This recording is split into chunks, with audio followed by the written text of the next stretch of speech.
Good morning, Softball America. It is January 13th. It is a Tuesday. It is just past noon Eastern time, 11 a.m. Central, which means announcements have occurred. Welcome to Good Morning Softball America, presented by GoRout. GoRout, the leaders in coach-to-player communication, built by coaches for coaches. GoRout Diamond ensures that every pitch and play call you send is delivered clearly all season long. Visit GoRoute.com/softball to learn more and build your custom package today. We've got quite the package of content on this show. Gray Robertson, my esteemed colleague, partner, boss, and friend, Tara Henry, who's So got many things. and dear people of the chat, we want the chat alive. We want all of you saying hello. We will be showing, ask questions. We'll be showing your comments, etc. Let's give Tara a shout out with her new microphone. We are kicking it in 2026. Tara has gone next level on the tech. I might have to up my mic game now. Partner, you sound good. You look great. Good to see you. Thank you. Good morning, everybody. Yes, you guys, I finally got a legitimate microphone. I think when we first started this thing, I just like, are we going to keep doing this? And it just kind of got to be a thing. And now this morning, the mic arrived. I set it up and just happy to be here and see everybody. We were hoping that the AUSL would announce before we came on, so we pushed the show back to you guys so that we could chat about the new locations, because I know that's breaking news. And shout out to Gray, shout out to Brady. There's so much content on the site. I can't wait to talk about it, and I'm just so excited that it's almost softball season. And good morning, everybody, and good afternoon to some of you. Here are the things we're going to talk about. We're going to start with AUSL. That's the breaking news. The preseason top 25 is out. Ours is first to hit, and more will come. I'm very curious to see what the coaches poll looks like and all that. It's always fun to compare where everybody has all these teams in the preseason. But the SA one hit the docket today, and there has been some reaction. I will say not as, uproarious as some polls that we've put out. Even though my feelings were different from some of the order that we had. That's why it's a group, and it'll be interesting to talk through kind of where we had teams on our personal ballots and how it shook out in the overall. We will talk about preseason All-Americans. That is out as well. How about the top 100 players of 2026? We've got catcher and pitcher position rankings and more to come this week. Am I missing anything, Tara? What else have we released? The freshman watch list as well. Freshman watch list. I mean, we're just we're coming in hot because we're excited that softball season is starting. And I hope each and every one of you are as well. There's a lot to go through on the website right now. So head on over to on3.com/softball and get in on the discussion boards. That's where we're going to start sending you guys for questions about what we do. I know there's a ton of you over there already, but if you've not gone to the discussion boards, go to the dugout. It's over on the website. There's some fun stuff that we're going to really be more engaging over there this season as well. And of course, if you're watching on YouTube, we're about to flash some chats. But what should the people be doing, Tara? Oh, yeah. Make sure you like and subscribe. If you're over on X, give us a retweet, a like, and just we really appreciate your support. And we're just happy that season, I can't believe, what are we, 20 something days away? 23, I think. Incredible. Yeah. And Also, we will have some merchandise too. I just see Nick's comment in the chat that is coming up, and we will be releasing it at the Mary Nutter on site. Who knows what it could be? Maybe some giveaways on the show at some point. Lots of options. Let's say hello to the people and then get into the AUSL of it all. Kenneth Ridley says, good morning. Nikiti Harp says hello. We've got Xavier. I'm not going to flash the AUSL comments, but I see you, Xavier and Fang. Nick Tarina, good morning, kids. Happy belated anniversary to the Tarinas. I hope Nick treated Beth to a wonderful evening in Baton Rouge. Opportunities abound for restaurants that you could go to celebrate any kind of occasion. We've got another good morning from Oklahoma. We've got Marty popping in. Good morning, G&T. A couple other comments about AUSL. Rebecca says good morning. Keith Pittman says good morning. And more. Marvelous one. Happy New Year. # Go Hogs. All right. Hello. We will flash more comments about AUSL now as we discuss the cities. Let's run through it piece by piece. We start with the Carolina Blaze. They will be playing their games at Duke University Softball Stadium in Durham, North Carolina. The Chicago Bandits will be playing in Rosemont, the worst kept secret in softball. The Bandits are going back to Chicago. The Oklahoma City Spark, they didn't even try and make it a secret. They'll be playing at Oklahoma Christian University in OKC, Tom Heath Field. The Portland Cascade. Yes, the clues came together, and the Cascade is indeed going to Portland, officially Hillsboro, Oregon, but it's like how the Dallas Cowboys are in Arlington, Texas. They're in Portland. So very exciting for the Cascade. The Texas Volts, no shock there. Dell Diamond and Round Rock, that was a very popular spot for AUSL. So a good choice there. It'll be a lot of fun to see the Volts.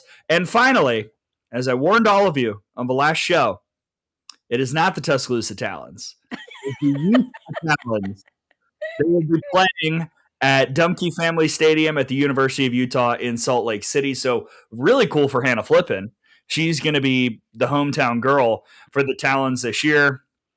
Tara, not a ton of surprises. I think the one wild card that a lot of us were interested in was where the Blaze would go, because trends kind of told us about everybody else. But how about Duke? They're going to be hosting the Carolina Blaze this year. What an opportunity for that city, for that stadium, for that venue. It's a great spot to watch softball, and just overall an exciting day in pro softball. Well, I think we had an idea of where the locations were going to be, but to see them all to be announced and to see it in the news, it just makes it feel very real. And to have 6 locations where these teams are going to be based out of, I'm so excited for the future of pro softball. I am a little surprised at how far they are, Gray, to be honest with you. The only potential driving, the only one that I see using a bus would be Oklahoma, Texas. Yeah. You could maybe go Portland to Utah if you were feeling like it. How many podcasts are you downloading for that bus ride? I think it's like a 12-hour trip, right? So that's my only thing. But to have cities where fans can get behind these athletes and really champion pro softball, I couldn't be happier, and I can't wait for season to start. Yeah, I want to go back to something I said in the last show. I thought it was really, really important that the Southeast be represented with a host city. And when it became clear that it wasn't going to be Tuscaloosa, I was interested to see which team and which city would get that opportunity. There were options in North Alabama, in Georgia, Florida, certainly. Good to see North Carolina's that choice. It makes sense that it's the Blaze because, again, kind of everybody else was trending in other areas. And yeah, I'm really, really excited about this. I will note that the press release does say that the championship will be at a neutral site that will be announced soon. Ooh. Where is that neutral site? I don't know. No idea. But I know you wanted to be at Rhodes, but I was thinking like Love's Field. I think that That'd be cool. places like Love's, places like Rhodes, I think a lot of the places where they played this past year that maybe didn't get a spot, maybe in a way, maybe didn't want to deal or couldn't handle with the infrastructure of a whole season, they could be in play for the championship. And honestly, like Hall of Fame Stadium could be too. I mean, there are lots of options. So we'll see what the call is there. That would be incredible if it was at Hall of Fame Stadium, just because the amount of fans that could be there and support women's softball would be great. I don't know if it will be, but I think obviously the Olympics will be played in Hall of Fame Stadium. So there is an appetite for softball in Oklahoma. So again, what an announcement. I hope everybody's out there buying their jerseys in those local cities and choosing your team. Like, let us know who your team is now that they're actually in cities and locations. Who is your team? Does that matter to you? Or are you just still following players? Let us know in the chat as we've got tons of stuff to go through. But any other questions on AUSL, please put them up in the chat. And I mean, I'm just excited for that season to start as well. We're not that far away. I know. We just got to get through college. I just want y'all to prepare for Gray's AUSL big board because I am excited to talk to coaches and kind of scout these kids as pro prospects and not as like ranked college players, because I think you see this all the time in college football. Like there will be great college quarterbacks like Diego Pavia, great college quarterback. He's not a first round guy. So it's going to be interesting to see which players are like maybe have the intangibles, maybe don't have great years, or maybe are just like really solid or like second or third in their position, but look like elite pro prospects. So that'll be fun to kind of parse through as we get to that point. AUSL questions, put them in the chat. We want to hear from you. If it's pressing, if it's interesting, we will pop it up and answer it, but we are going to move on. Tara, I've got in my head, moving on to? I think we have to start with preseason top 25. Okay. I'm good with that. This is always the thing that people are interested in and that draws the most conversation. Now, we will talk about All-Americans and player rankings, et cetera, et cetera, et cetera. But here is the first poll put out by our wonderful site, Softball America. Number 1, Texas Tech. Number 2, Texas. 3, Oklahoma. 4, Tennessee. 5, Oregon. 6, Florida State. 7, Arkansas. 8, UCLA. 9, Clemson. Florida is number 10. If you want to see the full list, go check it out on the site. It is available to be looked at. We'll probably answer some questions / give our thoughts about a couple teams as we go forward. And please put any quandaries, qualms, etc. in the chat. We'll answer those as well. But Tara, I'll ask this. What was the biggest differentiator for you in sorting through the top 3? Because for all the voters, the top 3 was a collection of Texas Tech, Texas, and Oklahoma in some order. So as you were putting together your ballot, what helped decide who went where among those top 3 teams? Well, for me, it was Texas Tech, Texas, OU on my personal voting ballot. And it was tough. I know I'd written a piece that I thought Texas Tech and Texas are 1A, 1B. And I still do think that, but I do truly believe with the star power that Texas Tech got in the offseason, Jerry Glasgow's ability to bring people together to play as a team. You saw what Jerry did in his first year at Texas Tech. And I just think Nyjah is that. She is that girl. Like she's in the circle and she's intimidating.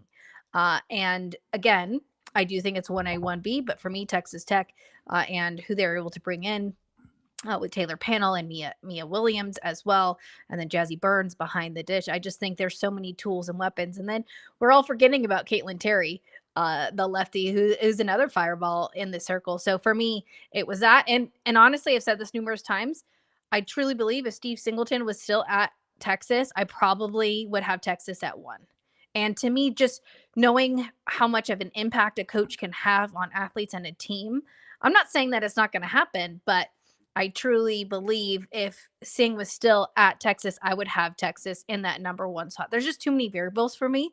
But if I'm Texas, I'm pissed. I'm like, what? We just won the national championship. Like, we're the number 1 team in the country. And so hopefully they take that as some fuel. And then if I'm Texas Tech, it's like, okay, like, the pressure's on, the bullseye's on us. How are we going to respond to that? So I just think it's great to get these discussions moving. And Gray, I know yours was a little bit different. What were your thoughts? So I had Texas 1, Oklahoma 2, Texas Tech 3. And I had a lot of reasoning for it. I love the Steve Singleton shout out, and hello to Coach Singleton. It was great to see you in Vegas, and we certainly hope you're thriving in California. I'm a big believer in the year 2 under a new hitting coach theory. We've got the stats to back it up. Typically, year 1 under a new hitting coach is not necessarily an immediate jump if that's what you're looking for, if that's why you made the change. And Coach Singleton is already one of the best in the business. So it's going to be interesting to see what those numbers look like for Texas. However, I'm such a believer in the continuity of the roster, the return of Vivi Martinez, having a star like Reese Atwood, having a star like Tegan Cavan. I really like the schedule for Texas. I think that this is a team that is built in the right way, deep in the right spots, and it just brings back enough weaponry for me to be confident that they should start at number 1 in my ballot. Now, them winning the national championship, I just want to be abundantly clear, had absolutely nothing to do with Texas being number 1. I was looking at the roster as it sits now. Congratulations on what you did last year. But now we're looking at 2026. And I think with Tegan leading the way, that staff is going to be one of, if not the deepest in America. Number 2, Oklahoma. So last year when we interviewed Patty on Out of the Box, Coach Gasso, her answers were kind of, I don't know, we'll see. And which does not sound like her at all. It was, but that was kind of the vibe that she was giving off to us and to me when I was asking her these questions. And she was talking about how she was like having to coach again because all those seniors had graduated and really trying to put this team together. And they had a great year. They got to the semifinals of the Women's College World Series. They had an exceptional year. They won the SEC. Like, they did a lot right. Talking to her this year, there was a lot of confidence behind the roster, behind the returners, behind the freshmen. We've talked a lot about Wells.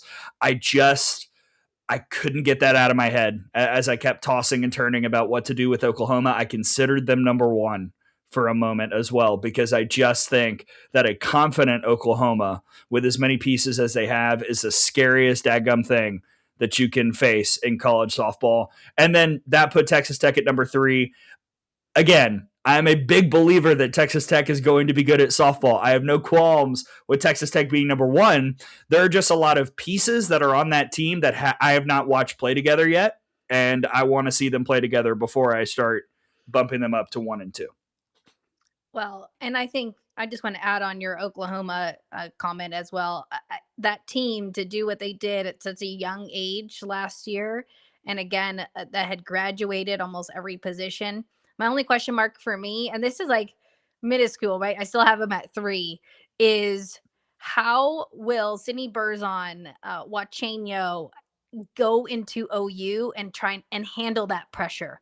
I think we've seen it work in the past. Every year, a transfer comes in, but how are they going to handle those emotions, and who is going to really emerge as the ace? Now they've got plenty of weapons in the circle, and that lineup 1 through 9, it's out of control. And then you mentioned the freshman class, and Kai Miner is a part of that, the outfielder, center fielder. So I'm excited to see her in a Sooners uniform and see what those young ones do for Patty Gasso. But again, at 3, there's not a lot of difference between 1 through 3 for me right now. Yeah, I would agree with that. And Fang, I see your comment.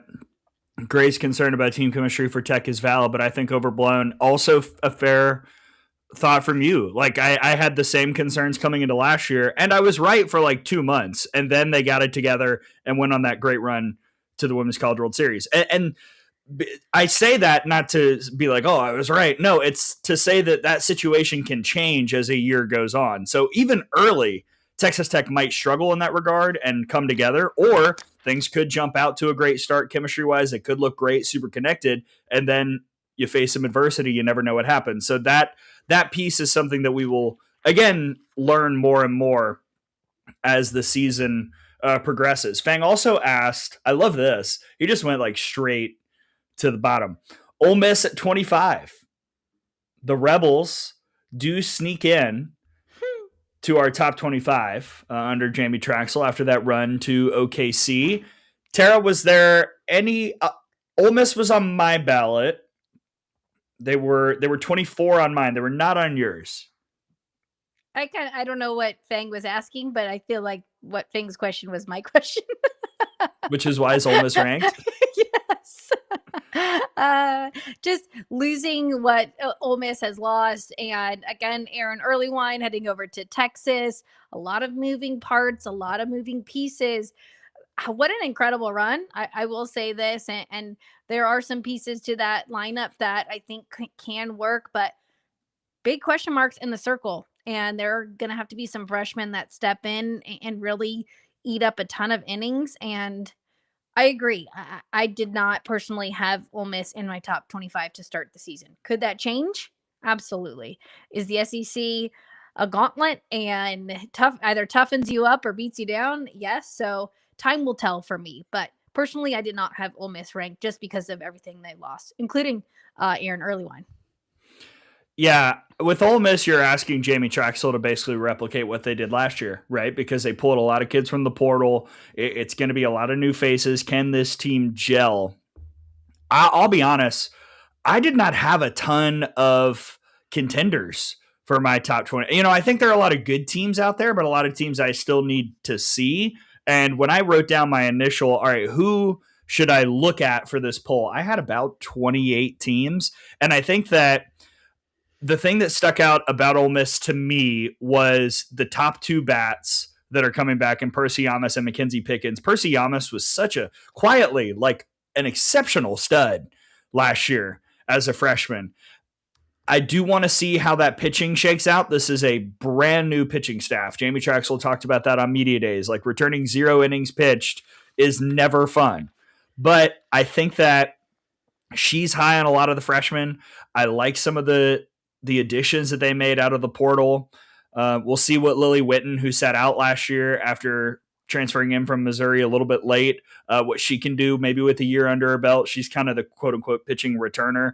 So I understand the qualms with Ole Miss, but I think that there are a couple stars on that roster that helped elevate them into my top 25. And I think it's fine that they're right there. I also had, I'll say, FAU in, and they did not make the poll. So that is, there's some give and take at the bottom of the ballot when you put together all the numbers. Yeah. And again, this is obviously the preseason poll. So once these teams hit the field and are between the white lines, we'll have a better idea of what that looks like. This is all just projections and looking at rosters and trying to evaluate, who lost what, who gained what, who's where. And so just always a fun exercise to take a look at our preseason poll and then our final poll as well. It's always fun to do. It's a great exercise. Hey, some more questions. More questions because I want to answer some. Tara, I'm going to ask you one. I think I kind of asked you this during Q&A last week, but now that the poll's out, we can be more open about it. Which team was the hardest for you to place? Maybe outside the top 10. Outside the top 10? Or like fringe top, outside the top 5. Okay. Hardest for me to place outside the top 5. To be honest, I had trouble with UCLA. And I think I always, as a former Bruin, I think I always have trouble with the Bruins. I think I'm a little bit more, I would say I'm tougher on the Bruins in general. And so for me, just understanding what the offense I'm not really worried about. And I think Alina Garcia coming back is going to be huge for the Bruins. But is Taylor Tinsley going to be able to shoulder a bulk of those innings? And a lot of the time when we're doing rankings, Gray, for me, a lot of it has to do with the circle. And you can have a great offense and you can support your offense. But most of the time, if you can keep your team in low scoring games, you're going to win ball games. So for me, do I love great hitting? Yes. Do I love home runs? Do I love doubles, extra base hits? I love a bunt. Mm-hmm. But when I'm looking at ranking, I tend to look at pitching staffs and how they're going to work together. And I don't know how deep the Bruins are. So they were tough for me. And another one that was tough, Oklahoma State, kind of in the same breath, as well as I didn't have Ole Miss in there. And I thought, Ohio State could potentially be in the top 25 as well. But I would say for me, probably the Bruins was toughest. How about you? I had a tough time with Arizona. Mm. Kind of going along when I wrote my way too early preseason top 25. I had a tough time with Arizona there because they lost so much, like a lot of star power on that team. They brought back a lot of kids, but when there's a lot of roster turnover, I'm always a little wary. If you're a viewer at this point, I think you know that about me. Like I'm very much I want to see how it works. I want to see what the chemistry looks like team chemistry. I'm such a believer that team chemistry and just team buy-in and how much people in the room can coalesce and work together can lead to success. Like I sometimes think that can be the biggest thing that a team has in their favor once we get to winning time. And when you've got a lot of roster turnover, I sometimes just want to see it before I fully buy in. And Arizona's a team that was hard for me to put really anywhere. I had them at 22 in my ballot. Arizona was at 17 in our preseason top 25. So if that kind of tells you anything, I'm very much on the low end of where to stick the Wildcats. And maybe, I would hear you if you said that 22 is a little drastic. Sure, fair. But I think Arizona was a team that I had a really, really hard time with. And Fang, I see your comment. And then like kind of the SEC clump, ordering all the teams of LSU, Alabama, Texas A&M, Georgia, South Carolina, and I think to an extent Florida as well. There's a lot to like about a lot of those teams, and there are some drawbacks. I frankly looked at who plays whom for a lot of those teams when I was ordering them and putting them in my preseason top 25 to help settle the order, because I would like to think that this is predictive for what the end of the year will look like from my standpoint. So that was kind of interesting. Like you set Georgia, Texas A&M, and South Carolina next to each other, roster wise, vibes wise, schedule wise. A lot of the things on paper, there's not a ton of difference. So trying to order them was a bit tricky. Yeah, and I think obviously preseason polls are difficult in general, just with Yeah. all of those things that you just spoke about. But I also want to remind everybody, obviously. Oh, go ahead. I'm sorry, I just wanted to pop this up. LSU moved up 9 spots compared to last year's final ranking. Why? Because I'm really, really a believer in this LSU roster and this pitching staff. And I think when you lose in regionals, been there, it can fire you up in a way that maybe you didn't anticipate that next year. I would be quite shocked if LSU is not steadily top 15, if not higher, all season long. Yes, I agree with you, Gray. And just to really expand on that, not only regionals, there's two things you can do. You can either feel sorry for yourself or you can go out and hit the transfer portal really, really hard. And I think the Tigers did that. And I can't say enough about Beth and Bryce. I've seen them out in the recruiting trail. I think they work their tails off, and to bring in the caliber of athletes that they have, that's why for me, they jumped a ton. And to be honest, we all know they underperformed and they probably should have gotten out of that regional, but just had a really bad weekend. You could say the same thing for Texas A&M. And so sometimes you have a bad week. I'm not saying that's an excuse, but anybody that's led a team and coached a team, sometimes you have those. You just don't want to have them at that point of the season. You'd rather have them a few weeks earlier, like a Texas in the SEC tournament. You'd rather have it then. So I'm excited about the Tigers. I think I agree with you. I think this is a pretty exciting lineup, and we've got 6 of those Tigers in our top 100. And you could argue that maybe a few will get in there, but yeah, I'm excited about the LSU Tigers.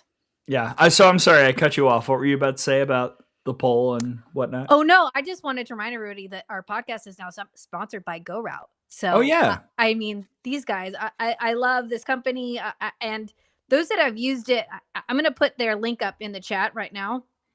I know there's been some issues in the past, but they went through a big update, and they just have been so supportive of us, of softball, and as a partner and as a sponsor of this podcast and our top 25 poll. They're all in on softball. So if you haven't checked it out, or check it out right now, it's in the chat. So just want to thank GoRout for sponsoring our podcast. That's right. Good Morning Softball America, presented by GoRout. Look, see, we got the little logo top right up there. See it? Gray Robertson, Tara Henry. Tara, anything else on the top 25? I'm going to zoom through and see if we missed any questions. No, I think we all should do a mailbag episode like we said. So when these come out, we'll obviously have another show to answer all of your questions as well. Yeah, I'll flash this one up and then we'll move on to preseason All-American team. Marty Ketchum, 710. Any dark horse picks? I guess that kind of goes hand in hand with the who was tough to place discussion. I really, Georgia is interesting to me because if you look at the data historically, since like 2021, we've all kind of been a little too high on Georgia and they haven't quite backed it up in the season. This year, I wonder if we're sleeping too much on Georgia because of, as Nick said in the chat, the addition of Addison Fisher, some of those freshmen growing up, getting more experience like Amua Williams. Georgia intrigues me. The schedule is kind of middle of the pack in terms of difficulty in the SEC. There are some breaths, but it's also got some tricky stuff. And yeah, Georgia is one that I think could be a real dark horse if it all comes together. And Addison Fisher is a big reason why I'm saying that. I agree with you, Gray. And I think I said it last week. So I think we're both on the Georgia Bulldogs train. Yep. Brady enters the chat. Brady literally had LSU the highest. Thank you. What do you guys think about having Brady on here next week? I mean, the guy is a machine for those of you. I mean, I'm sure you all know, but at this point, 79 programs, 79 coaches he spoke to over the fall. So just the amount of information he has in his brain, and obviously now it's on the website, is incredible. But I'm thinking about bringing Brady on next week. Does he have the time to join us, or is he writing stuff? I would love to have Brady here. Yeah. I think he does. Brady, tell us your answer in the chat. Preseason All-Americans? Let's go there. All right. Pulling it up. Okay, first team, college softball preseason All-Americans. I'm not going to read the whole list. It's available on the site. Go check it out. But some clear ones. Oh, and I'm seeing in the chat. Okay, I had missed that Amua Williams was out due to an ACL tear. That's tough.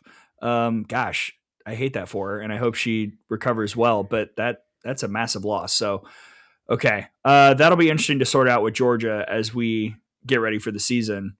Doesn't necessarily change my answer, but that is a big loss. Yep, that's tough news. Yeah, dang.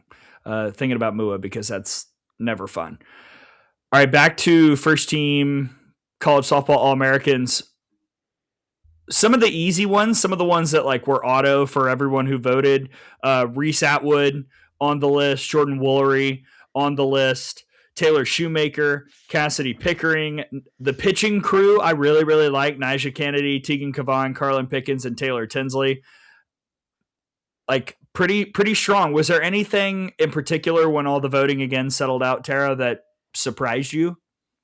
No, actually. I don't think there was anything that really stood out. I think we voted and I always put who I think the best defender is in that position. Interesting. As I'm doing the All-Americans, and then I put the utilities down in utility because I want the most elite defender as the person at that spot. That's just how I do it. I don't know if it's right or wrong. So I do think there were a few that would switch around. But other than that, we were pretty We were pretty in agreement, I would say, on who went where in general, which is kind of boring. Yeah. No, there wasn't a lot of, I guess, like ties and background discussion and all that jazz. I mean, it was pretty the pitching was pretty much a sweep with those four. That was pretty easy. There were a couple, like Jordy Fromm, obvious two-way utility pitcher, like that was another sweep. Like there was just a lot of unanimous unanimous decision making. Unanimous decision making done across the first team. The second team was where it got really interesting because we had a couple more discussions around shortstop. Mm-hmm. We had to decide who goes where outfield wise. Utility did get a little crammed. That's why, Maya Johnson, for example, is in there as a utility, but not a pitcher, because we probably had 3 or 4 that got votes that we had to kind of parse through as a voting committee. But I again feel pretty good about the list. I love the inclusion of Tori Edwards from LSU. I kind of thought maybe she would be first team, to be honest. And players like Alexis DeBoer, who had a great year, but because Washington as a team didn't get as much publicity as she deserved, I'm glad that we were able to get her on this list. Macy Cintron at Clemson, and just some other names who have had really good careers and are ready to step into the spotlight. Yes, and for those of you that are just joining us, all of this information is up on the website. There's loads of content. The All-Americans are up there. The top 100 players list, our top 25, our freshman watch list. So any questions on any of that, send them here. We do see these comments even after the show, so we can try and get them to you. But the best way to get a hold of us is on the discussion board. So if you have those questions, go over to the discussion board, and a lot of that is where they'll be answered. Mm-hmm. Anything else about the second team and just the process? I mean, you talked about your voting process, but I mean, I think Jocelyn Erickson should be on a first team selection personally. And I've made my thoughts on her as a pro prospect quite clear on this show. Yeah.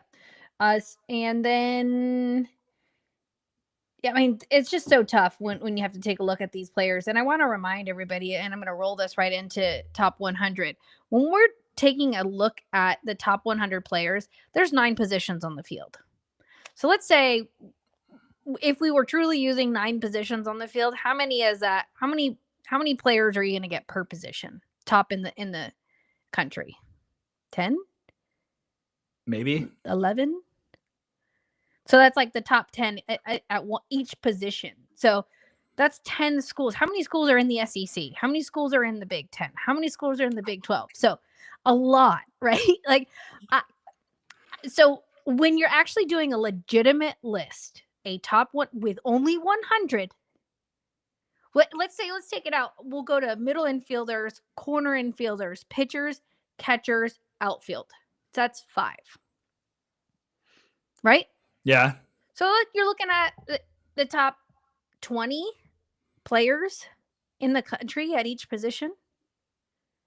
Is that? I mean, am I doing my math? No, right? It's tracking. Yeah. So I want to remind people it is literally the top 20, and then there's probably a little bit more of an onus on the pitchers because they control the game. They hold the ball every single pitch, right? So yeah. It is the top 20 maybe at each position. So it's hard. It's difficult. If it was a longer list, of course, we could include everybody. But I just want to remind kind of the math and just to kind of get people used to the amount that it actually is. So you're looking at the top 20 players at one position, probably a little bit less. So 17 at each position. Yeah. And Brady can give us the breakdown, but.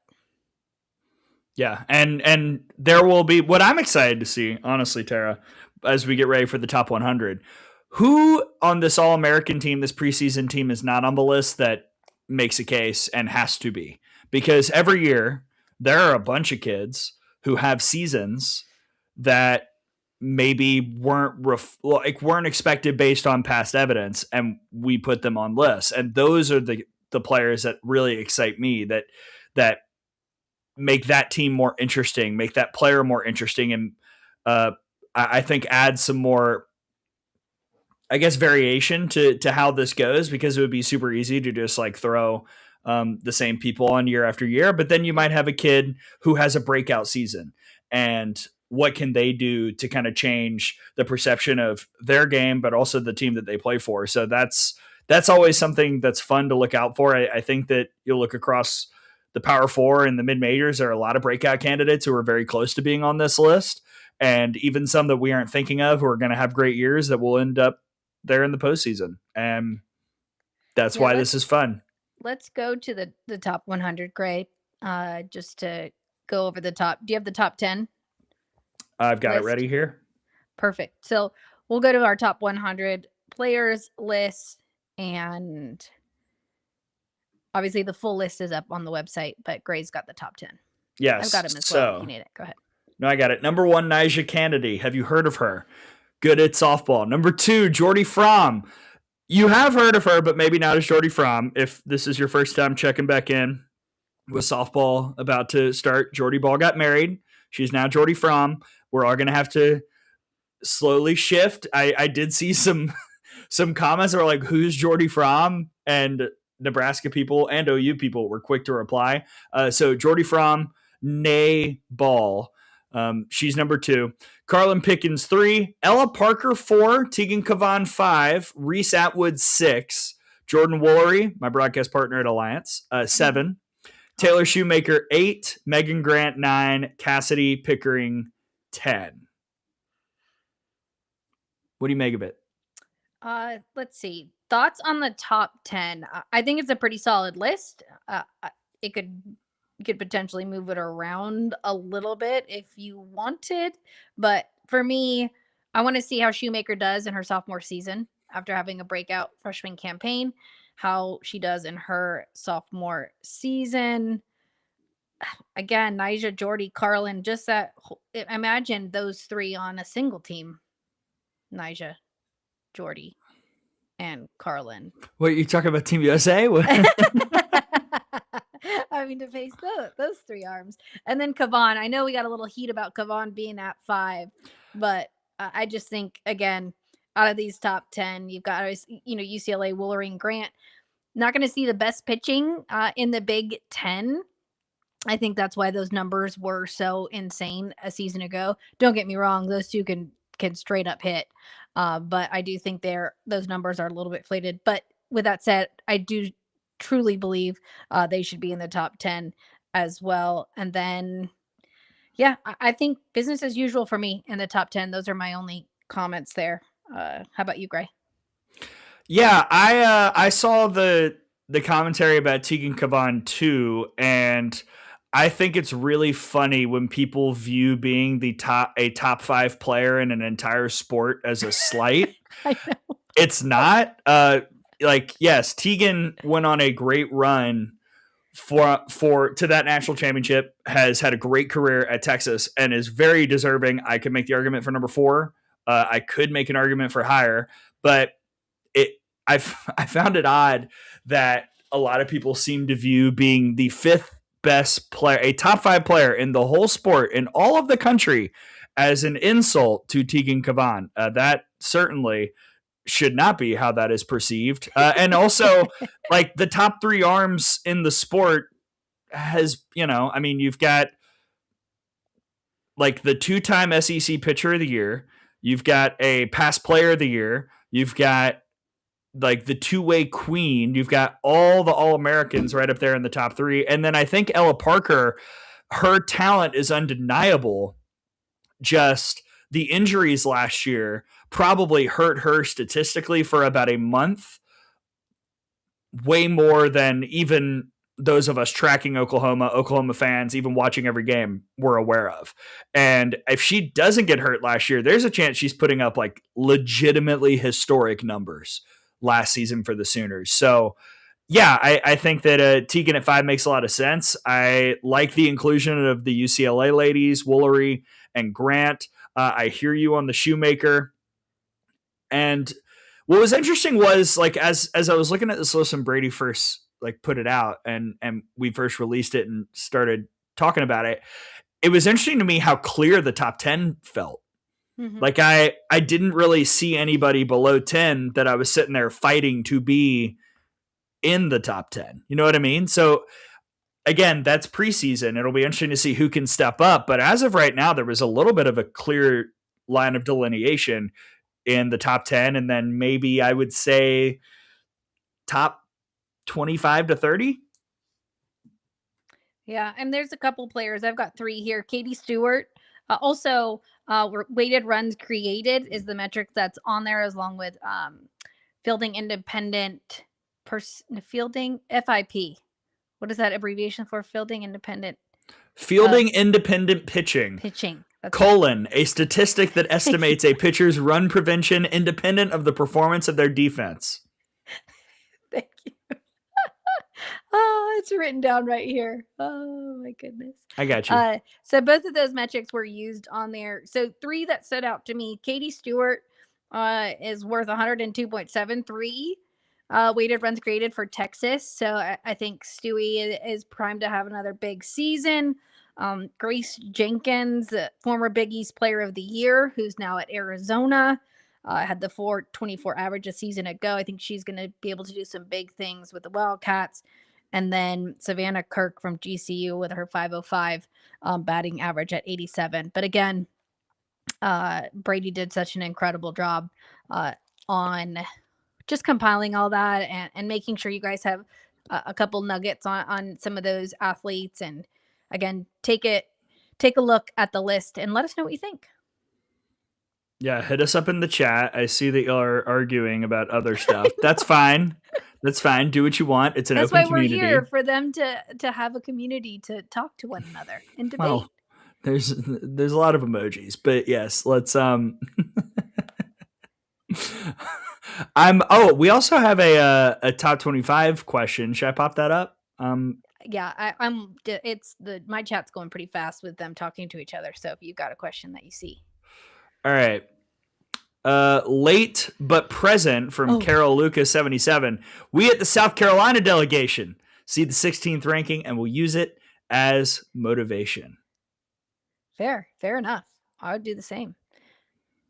I mean, I think there's some question marks again at what the Gamecocks are going to look like with Sam Grass's departure, but like we've seen in what Ashley Chastain Woodard was able to do in her first season at South Carolina, I'd probably feel the same way. But again, I know, Gray, we've talked about this. What are your thoughts on South Carolina? Yeah, I really like Jory Hurd. I like a lot of the portal additions. I think my girl Lexi Shaver, producer Lexi, who helped us in the FGCL, she's going to be a fun addition who is very versatile and can help that team. Ari Rhodey being back is important. Lexi Winters being back is important. I think what always interested me this offseason was I put together the roster packet and I used the highlighter, right? The orange highlighter for gone, goodbye, green highlighter for returning. And the vibe was, well, South Carolina's losing a lot of people, and they did have a lot of people graduate, but a lot of those returning highlighted players are at the top of their stat sheet.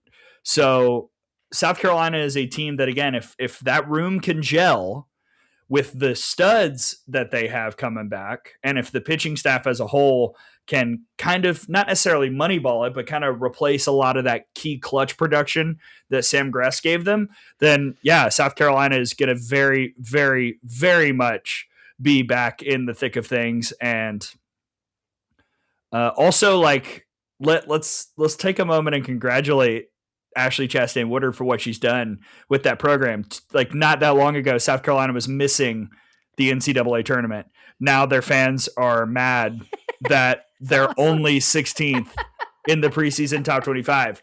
Oh, after 1 year, like that's a lot of growth for that program. Good on her. Good on the Gamecocks. Fun team to watch. Another one that will kind of be in that mushy portion of the SEC beyond the top 3 or 4. And that's just called raising the standard, right? Like, they're not accepting it. And I love that. I love that the program in just 1 year can be like, no, hey, that's not right. Like, we're better than that. So I agree with you, Gray. I think it's a fun team to watch, and I was able to listen to Katie Browder give a presentation on how they really organize that offense, and it was really really enlightening. So those that were at the NFCA, I hope you were able to catch some of her presentation with motor preferences, because there's a reason that they really were able to turn that thing around in a year, and there's such a lot of belief and a lot of buy-in from those players, and they are moving in their preference. They are moving in a manner to which feels natural to them, and a lot of that has to do with that coaching staff. So again, I can't say enough about what they've been able to do there in just a year, and excited to see how they do this year. Nobody's going to be sleeping on South Carolina though, Gray. I think last year, it was a team where it wasn't necessarily circled, and I think the Gamecocks are going to be circled on a lot of coaches' lists this year. I want to, gosh, chat. Y'all are just, I love this. Xavier, I want to pop up his comment. Thoughts on Missouri? This is not a team that we've really talked about. Mm-hmm. They seemed a lot better than the record indicated last year. They had the 2 wins over separate number 1 teams. And as Larissa Anderson pointed out out of the box, they had 20 losses by, I think it was 2 runs or less last year. Yep. That's tough. I will note there was only 1 Tiger on our preseason top 100. That's Emma Jackson, the ECU transfer.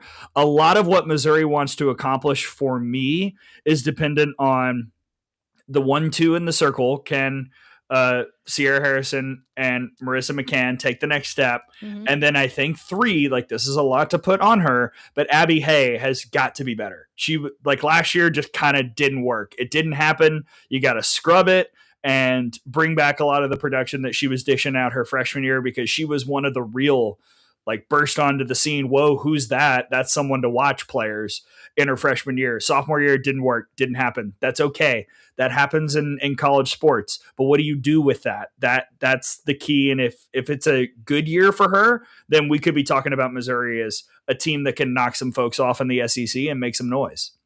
Yeah, and in talking to Coach Larissa Anderson, again, having to schedule when you've got to go through the SEC is difficult, and figuring out what that pre-conference schedule looks like. It's a balance of challenging your athletes and getting in some much needed reps with some teams that necessarily don't have that high of an RPI. So for me, how does she then balance challenging those athletes, getting them playing together, and then get that team ready for the SEC?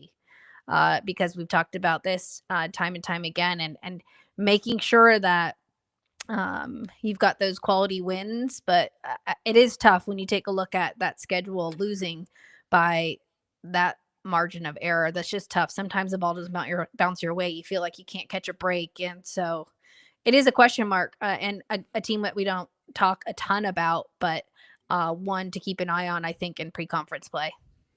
I will also say, tough non-conference again for Missouri. So, I do think that they will be about the same talent-wise, if not better, this year.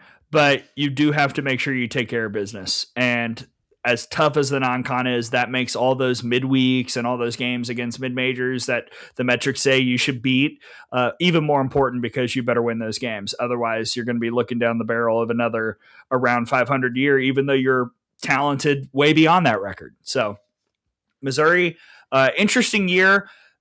Again, they typically overachieve under Larissa Anderson. Last year was not really what happened, but I'm excited to see what they can do, maybe with that chip on their shoulder and a chance to truly refresh. Fang asks about Clemson. Is it the most under the radar team, Tara? I don't know if we could say under the radar if they're in our top 10, right? Like, for me, when you say under the radar, it would be a team maybe on the fringe in 18, 19, 20. No, I think the Clemson Tigers are a team that, again, I'm a huge fan of John Rittman, and I think his ability to get his squad to play really well at the end of season is something that a seasoned veteran coach that knows how to put a team together does year in and year out. So I don't necessarily think they're under the radar, but I think I've been on the Clemson bus for years and years. There's a joke between Amanda Scarborough and I. When anytime Clemson was on, she'd text me because she just knew I just like the way they play. And so for me personally, I don't think they're under the radar. I don't know about you, Gray. Yeah, I think to Fang's point, he says they just don't get talked about a lot. That's fair. And I think part of that is they haven't reached that mountaintop yet. They won the ACC and then had to go to Tuscaloosa, which is insane, by the way. Still blows my mind that that's what happened. And I think that this year, a lot of the buzz is positive because of how close they got and who they got that close against. I mean, Texas won the national championship. There's a ball in play situation where they don't even reach OKC because of what Clemson was able to do to put the Longhorns up against the wall, kind of having to fight their way out of a corner. And I like Macy Cintron. We had her on the Bracket Reaction show last year. Good kid, really talented player. I think that it's going to be a Clemson team, though, that doesn't have to ride stars. I think it's just you got a lot of kids who are going to produce, and it's going to be somebody different every year, or I should say every game. And that makes them really interesting. When we do our full official season preview, we'll pick our ACC champion. Clemson is going to be a strong contender for, I would say, a sweep between the two of us. Like, the Florida State Clemson Duke debate is always raging, but this is one of those years where it's hard not to view Clemson as a really viable threat to win the league, even with as much as Florida State has kind of had a stranglehold on it for the last 15 years. Yeah, I agree with you, Gray. I think we always were going straight to Florida State when we were looking at the ACC. I think the biggest question mark is going to be in the circle. Obviously, what that's going to look like. But, Abby Dunning, and we talked about Macy, Lexi Hames. Like, they've got plenty of talent, and the addition of Kylie Chanel, the FAU transfer as well. So, again, we could probably talk about them more. So thanks for the reminder, Fang. But we'll talk about each team in our preseason preview, and we're going to have Brady jump on here as well for part of that too. Mark, I've been gone so long. Did I miss a khaki sponsorship announcement for Gray? No, from khakis. However, this is Good Morning Softball America presented by GoRout. So shout out to GoRout. They don't do khakis, but they do a lot of good stuff, big time stuff. Tara, you mentioned that you dropped a link in the chat. Yep. So go check that out. Go click it. See what's up. Speaking of khakis, maybe we need to get some Softball America khakis if that's what's in the market. Oh my gosh. I'm just going to let you guys in on a little secret because we've got to go here, but we will, like I said, have merchandise. I am building, but I'm going to show you a mock-up while Gray talks about. Oh my gosh. Yeah. This is also my first time seeing it, so I'm thrilled. Hey, so the freshman list is long because it lists a lot of freshmen. So go check out the freshman list. I saw some in the chat saying maybe this freshman should be in the top 100, and it was specifically citing Wells and Minor. I'm okay with not having freshmen in the preseason top 100. Same. They will earn their spot by how they play in the position rankings and in all the postseason stuff that we do. Having freshmen in the preseason is, I don't know. That's a little too presumptive for my taste, but I also see it because like Patty Gasso is all about Hannah Wells. You mean Kendall Wells? I'm sorry, Kendall Wells. Hannah Wells is on Texas. Okay. Whoops. So this is a potential. If I disappear, it's because Texas and OU fans found me. Softball America hat. I know it's reverse, but it's going to be very simple. I don't know if you guys could see that. I like it. And there's some cute crops that I'm designing. There's a really cool coffee mug, a travel mug. We've got trucker hats and a blanket, maybe potentially, and a scarf, maybe. So stay tuned. Ooh. And I'm excited about it. It's like a whole Softball America spring line. It's cute. It's minimalistic. Like it's not too too much. It's not too flashy. But yeah, I'm excited for you guys to see it. Nick Torina checking the mail for the Q-Zip. As a lover of the Q-Zip, same brother. Jen McIntyre had this made, so she did not.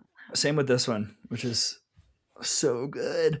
All right, Tara, we got a couple more housekeeping bits before we go because we got to tell the people some things to do. So there is a sale right now, flash sale, 50% off.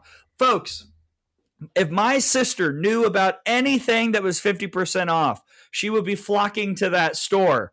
And I want all of you to bring the same energy as my sister with the deal that Tara Henry is about to tell you about. Go ahead, partner. Yeah, 50% off an annual subscription. It's like this never happens really. I guess I don't know if this is the first time this is the first time we've done 50% off a membership. New members only, but head on over there and check it out. This is huge. Like 50% off, it's a lot. Yeah. That's half. Like that's half. Although I will agree to these terms. Nick Torina will trade Boudin for merch. Yeah, we can work out a deal. All my people call your people, dear Nick, and thanks for joining us all day long. Also, Tiare Jennings is. Oh, go vote for Tiare. Yeah. What again? Fill the people in. What are we voting on? Put this into the chat. Gray. I'm gonna grab it, or if you can do it while we're talking about it. But Tiare Jennings is up for WBSC, I believe, Player of the Year. And we're going to put that up in the chat. So go vote for Tiare. Right this second.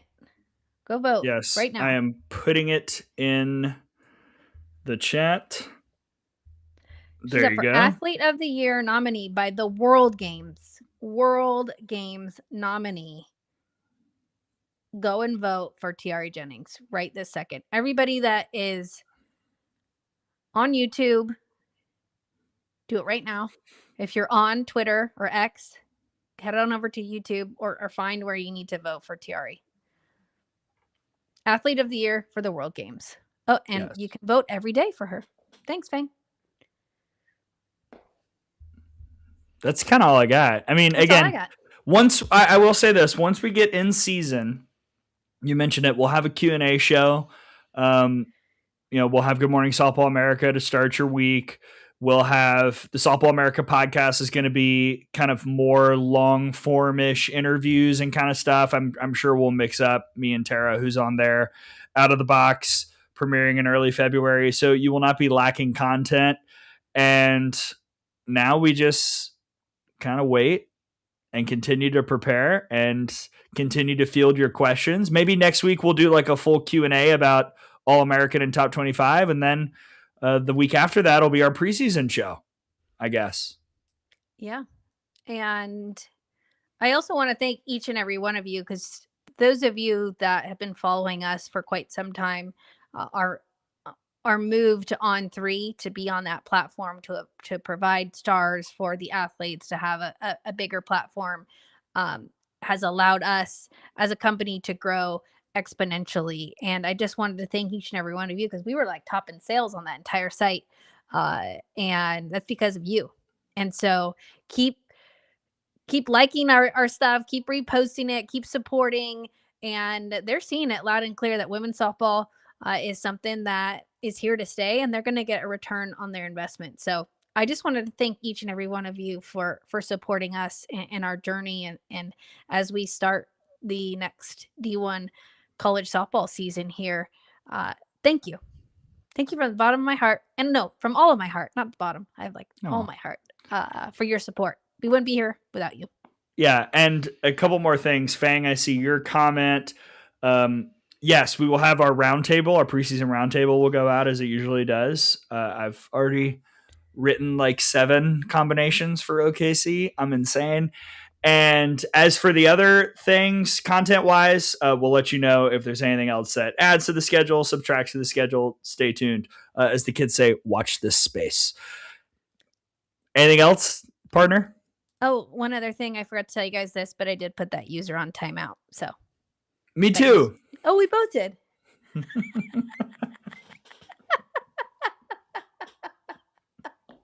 We've been doing this for. I hope they enjoyed the show, though.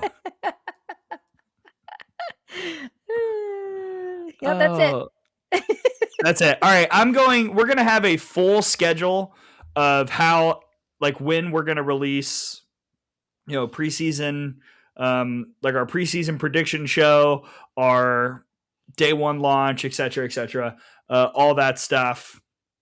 Next time we're on, our next show will be a Q&A, an FAQ show, if you will, a mailbag episode about the top 25 and All-American lists. So get your questions in the comments below on YouTube. You can slide into my DMs. You can slide into Tara's. Just make sure you're asking questions and not doing anything a little too much. And we will have all of that ready to go for our next episode. Many thanks to the chat. Many thanks to everybody who watched and listened and commented. Tara, we're getting closer. 23 days. I love it. Thank you guys for being here. Appreciate each and every one of you. Have a great week. Yes, for Tara Henry, I'm Gray Robertson. This has been Good Morning Softball America, presented by GoRout. We'll see you next time.